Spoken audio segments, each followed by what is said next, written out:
की बार 400 पार पर बच्चू कडू का प्रहार, सभा के मैदान की अनुमति को लेकर देखिए कैसे भिड़े बच्चू कडू पुलिस से।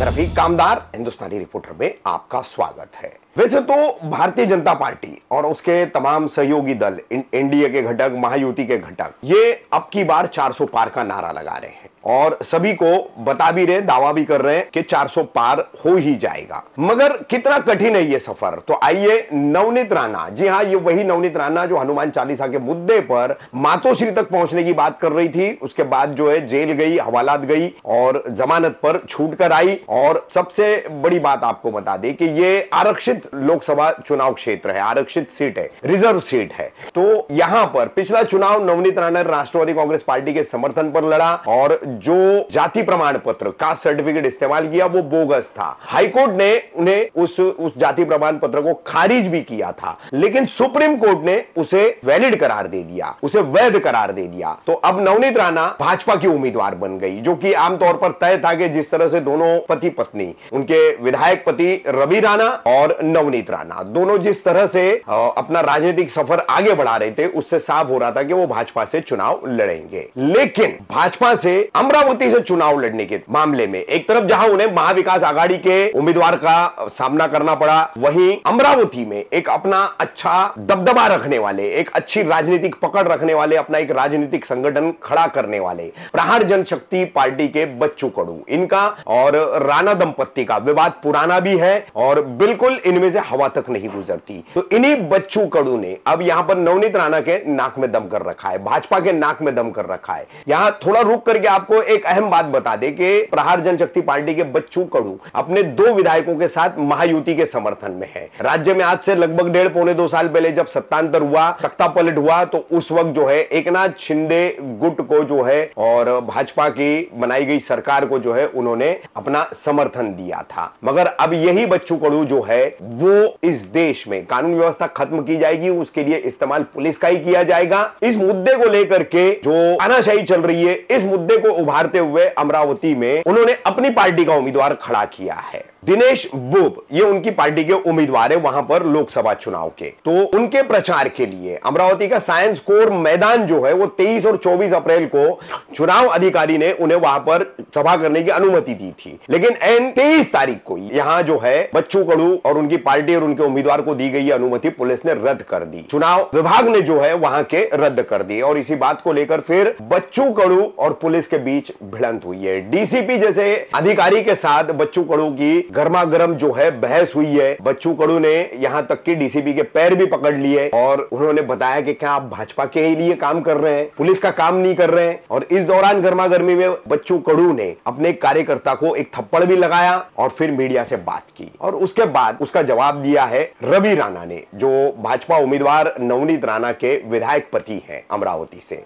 तो अब की बार 400 पार और अमरावती में उस पर बच्चू कडू का प्रहार कितना कामयाब होगा। एक तरफ महाविकास आघाड़ी, एक तरफ प्रहार जनशक्ति पार्टी, बच्चू कडू उनका उम्मीदवार, और ऐसे में नवनीत राणा मत विभाजन का फायदा उठा पाएगी या फिर उन्हें कई जगहों पर विरोध हो रहा है। और जिस तरह से तानाशाही वाली चीजें और जिस तरह से प्रचार अब धार्मिक और सांप्रदायिक रंग में पूरी तरह से आ चुका है, उसके चलते क्या यहां का नतीजा होगा, किस तरह से लोग वोटिंग करेंगे, किस तरह से चुनाव होगा, ये 26 अप्रैल के बाद ही पता चल पाएगा, एक अंदाजा आएगा, क्योंकि नतीजे तो जून में आएंगे। क्यों? और अमरावती में चुनाव जो है, वोटिंग जो है वो 26 अप्रैल को हो रही है।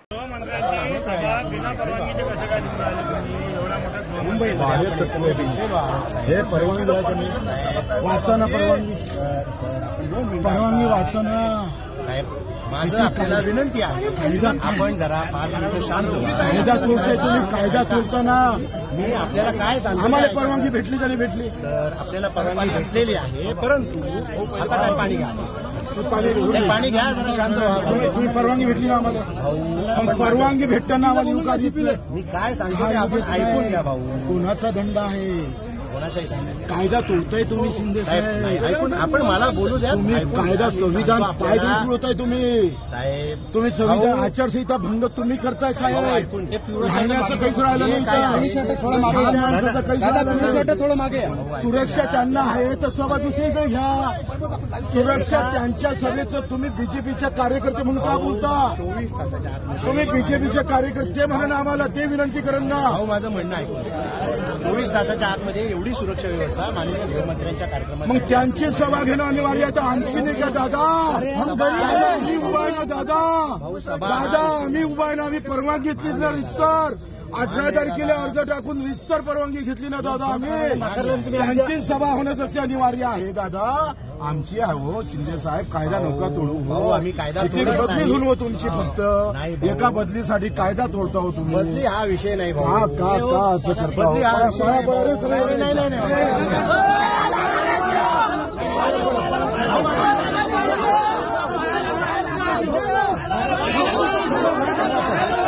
पाया पडतो ना. पाया पडतो ना. कायदा तोडताना तुम्ही कायदा तोडून राहिले तुम्ही. तुम्ही कायदा तोडतो ना. लोकप्रतिनिधी म्हणून आम्ही आपला आदर करतो भाऊ. आदर करता. आदर करता. परवानगी असून येऊ देत नाही तुम्ही. आदर करता. भाऊ आपण लोकप्रतिनिधी रंगबाजी आहे तुमची रंगबाजी. फक्त भाजपचे झेंडे घ्या तुम्ही राहिलेले. तुम्ही भाजपचे झेंडे घ्या फक्त आता. हे सगळं काय आहे सुरक्षेच्या कारणास्तव आहे. यात नाही राजकीय याच्यामध्ये 23 एप्रिल 2024 म्हणजे आज पोलीस आयुक्ताला पत्र दिलं. सायन्स कोर मैदान येथे शिवनं प्रत्यक्ष पाहणी केली आणि प्रत्यक्ष पाहणी केल्यावर 22 तारखेचा जो परवानगी दिलेला सायन्स कोरचा मंडप आहे तो काढला नाही. त्यांनी म्हटलं आहे प्रहार जनशक्ती पक्ष यांच्या प्रचाराकरिता 23-24 24/4/24 आरक्षित असलेले सायन्स कोर मैदान यांच्या प्रचाराकरिता आयोजन करण्यात आलेली अडचण निर्माण झालेली आहे. त्यामुळे सदर सायन्स कोर मैदान येथे सध्या स्थितीमध्ये कायदा सुव्यवस्थेचा सुरक्षित याबाबत प्रश्न निर्माण होण्याची शक्यता नाकारता येत नाही. 22/4/24 रोजी सायन्स कोर मैदान येथे प्रचार सभेकरिता म्हणजे राणाच्या प्रचार सभेकरिता उभारलेला भव्य मंडप स्टेज त्या संबंधित साहित्य काढून मैदान मोकळे करण्याकरिता आवश्यक पोलीस बंदोबस्त पुरवण्याबाबत याद्वारे विनंती करण्यात येत आहे पोलीस आयुक्ताला. आणि जेणेकरून सदर ठिकाणी कायदा सुव्यवस्था अबाधित राहतील, शांततेचा भंग होणार नाही असं पोलीस आयुक्ताला सांगितलं आहे. तरी शिवनं सांगितलं तरी ते मंडप काढला नाही. पत्र दिल्यानंतर पोलिसांसोबत तुम्ही चर्चा झाली का? पोलीस काय म्हणतात? सगळं पोलीस म्हणते तुमचा प्रचार थांबवायला सांगितला म्हणते आम्हाला. त्या अनुषंगाने निवडणूक विभागाकडून प्राप्त मार्गदर्शक सूचनेनुसार सदर्व दिनांकास जीप सायन्स कोर अमरावती येथील मैदान आरक्षित असल्याचे आयोजक विनोद गुहे निवडणूक प्रतिनिधी भाजपा यांना मैदान उपलब्ध करून देता येणार नाही असं शिक्षण अधिकारी जिल्हा परिषद 22 तारखेला सांगितलं. त्यांना भाजपाला परवानगी नाकारली आहे हे स्पष्ट आहे. तरीही अरे रावी आमचा प्रचार थांबवला पोलिसांनी. पोलिसांची दंडुकशाही चालू आहे. आमच्या 4 घंट्यापासून आमचा प्रचार थांबवला, आचारसंहितेचा भंग केलेला आहे. आता काय भूमिका आहे तुमची? आता घेऊ, आता धीरे धीरे समोर जाऊ. प्रचार थांबवणार आहे. प्रचार तसाच इलेक्शन संपत आहे आणि इलेक्शन आयोगाच्या आदेशाप्रमाणे प्रचार संपणारच आहे. संपवायचा आणि खतम करायचा हा विषय नाही आहे. माझं म्हणणं आहे महाराष्ट्रामध्ये बच्चू कडूचे सोंग अनेकांनी पाहिलेले आहे, नौटंकी अनेकदा पाहिली आहे. आंदोलन करून कुठंतरी मीडियामध्ये चर्चेमध्ये राहणं हे त्याची सवय आहे. पण कुठं राहायला पाहिजे, कुठं विरोध करायला पाहिजे, काही घरं सोडले पाहिजे. ज्या थालीमध्ये खातो त्याच थालीमध्ये छेद पाळणं हा त्याचा धंदा झालेला आहे.